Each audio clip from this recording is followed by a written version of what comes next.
Welcome back to Sunrise Daily, coming to you live from our Abuja studio.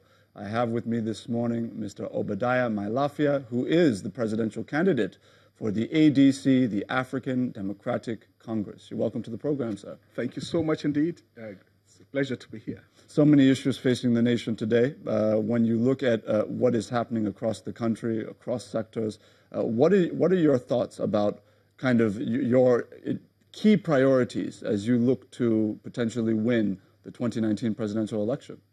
Well, thank you very much. By the grace of God Almighty, inshallah, I hope to be in Ashovila, and I welcome you and your colleagues there. We want a new Nigeria. We want the Nigerian people, the great Nigerian people, to be offered a real alternative. Now we don't have a real alternative.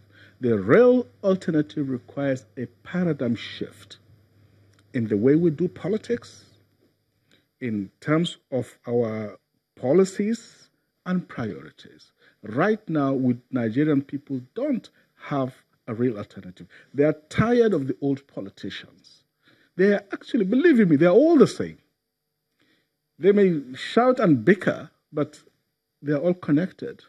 They have a class interest in preserving this system, and this system that is programmed to gridlock, this system that will not allow Nigeria to become a first-rate technological democratic state. This is where some of us come in. I have never been a regular politician. I'm new to it in terms of politicking, and that gives me a very fresh perspective. I will come with an ethical revolution. This thing about fighting corruption is a bag of nonsense, because you don't go about chasing rats and common thieves when your house is facing a conflagration. And our house is facing a conflagration. My first priority, number one, is to lay the foundation of a new Nigeria. It is said in some holy books that no matter how elegant a house is, if the foundations are not correct, it's a waste of time. So we need to go back to the foundations, to lay the foundation of a new Nigeria. And what is that foundation? It requires a new ethical foundation, a new ethical framework, a mindset of thinking. It requires commitment to the rule of law in the real and profound sense of that word. It requires a new politics of compassion. Compassion for our neighbor, compassion for the poor and the powerless, for the widows and orphans, for those who have suffered so much injustice, to look out for the little person.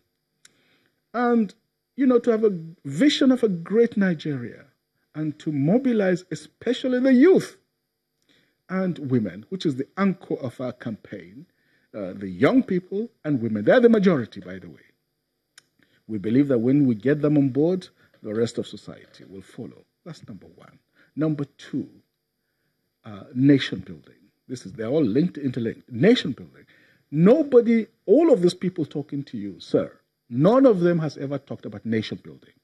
We're a very divided people. The politicians have divided us. And if we allow them to continue, this country is going to be destroyed. Believe you me. Another 4 years of these guys, they will destroy this country. There will be no Nigeria to talk of. So we're here on a salvage mission. We're going to salvage this country. We're going to establish a new ethical foundation for the country. We're going to bring our people together, not divide them.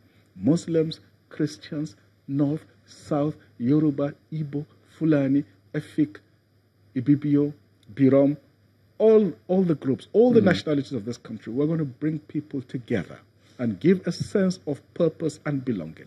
Other regular things, of course, will be there. Let's see if we can pinpoint some of those tangibles when we come back from a very short break. Sure. Please just hold your thoughts. Thank you. Our viewers, stay with us.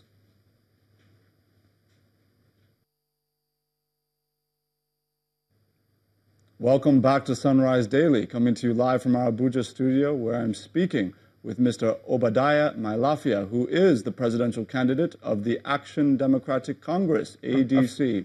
African, my apologies, African Democratic Congress, that's right. Now, let me ask you, you are about to pinpoint some of the kind of tangible measures you wanted to take to resuscitate the country. Let's start from the economy. What is it that you think needs to be done in view of slowing growth and some of the challenges facing the nation's economy at the moment? Well, Ajuri, that's a very important question. I happen to be a development economist. That is what I do best, and of course you'll agree with me that growth has been very slow. The IMF has warned that, the recovery is very fragile and it could go either way if we do something stupid. So my concern is to ensure that we consolidate the recovery by doing the right things. It is not so much the absence of ideas, it is actually the issue of rigorous implementation. We need to put more money into this economy by boosting local savings. There's a lot of money out there. We have done foolish things that have driven money out of the banking system. The EFCC has no business with banks. Unless you are investigating somebody, and even when you make legitimate money, people are afraid to put it in the banks. The banks are suffering. Yeah? So, look, I would liberalize that process. Bring your money back into the banks. All these market women, everybody, bring your money into the banks. Let the banks be your trusted partners in the business you're doing. And let's also give an amnesty. There's over $200 billion of stolen wealth abroad. We have no hope of getting this money back until we give an amnesty. Even half of that, $100 billion US dollars, could do magic for this economy. I want to build an economy. In fact, my only benchmark is Germany, one of my favorite European countries. I've been there so many times. I want to benchmark against Germany in terms of economic management, in terms of small-scale industries, which in Germany they call Mittelstand, and in terms of technology, innovation, in terms of, preparing young people. I want to pin down really on a point you made about potentially offering amnesty to those who have looted the nation's commonwealth. Yes. In your view, do you think that would be a sustainable solution in view of the fact that if you're essentially giving amnesty to those who have looted the country, that potentially that could encourage further future generations to say, look, I can do the same and I can just get away with it as long as I maybe invest the money back in the nation's economy? Well, you're not going to do that every year. It's a one-off. It's a historic opportunity. It's a historic... Italy did that 1 or 2 decades ago, and the results were extraordinary. Look, you won't do that unless you've also put in place systems. What we need is systems. What the people in power now are doing is chasing common rats. That's what they're doing. They haven't put in place systems. While you offer this amnesty, you also put in place systems to check further financial hemorrhage.